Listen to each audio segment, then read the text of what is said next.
Aujourd'hui, allons dans la célèbre librairie Impression, où nous accueille le grand Joseph. Bonjour Joseph. Bonjour. Merci de nous accueillir. Avec plaisir, bienvenue à la maison. Cette librairie est née en 1977.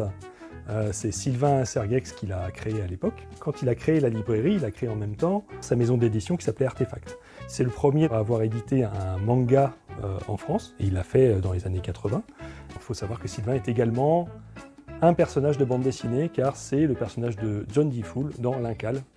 Comme il connaît tout le monde, Moebius le connaissait, et comme Moebius l'adorait, il l'a dessiné, il en a fait son héros. Donc c'est à la fois un libraire, un éditeur, un imprimeur et un personnage de bande dessinée. Mais ensuite, fin 80, début 90, quand il commençait à y avoir quelque chose au niveau du manga, principalement grâce au Club Dorothée, nous on s'en souvient, c'est ma génération.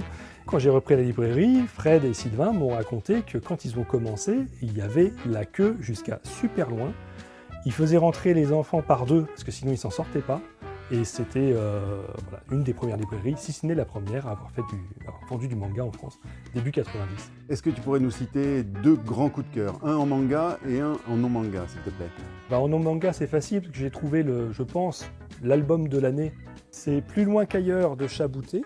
Je ne vais pas raconter l'histoire parce que c'est perdre du plaisir, c'est plein de petites surprises en fait. Ça va être hyper poétique, très humain, un peu contemplatif, et on va suivre un homme qui va vivre un voyage immobilier, pour faire bref.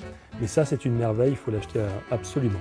Allez, on va aller dans le classique. Alors ce n'est pas un tome 1 ni un tome 2, c'est juste qu'il y a deux éditions. Une édition qui se lit dans le sens japonais, une édition qui se lit dans le sens occidental. Donc ça, c'est sorti en 2004, c'est le premier album de Jiro Taniguchi qui est arrivé en France. C'est un homme d'une quarantaine d'années qui va se retrouver par erreur dans son quartier d'enfance, et là, il va se passer un événement assez particulier. Il va se retrouver dans son corps d'adolescent et revivre toute son adolescence, mais avec son cœur d'adulte. Ce qui fait que tout ce qu'il n'a pas compris à l'époque, pourquoi son père est parti, entre autres, etc., il revit tout d'une autre manière. Et c'est un petit bijou. Merci infiniment pour l'accueil. Avec plaisir. Merci pour tes conseils. Avec grand plaisir. À bientôt.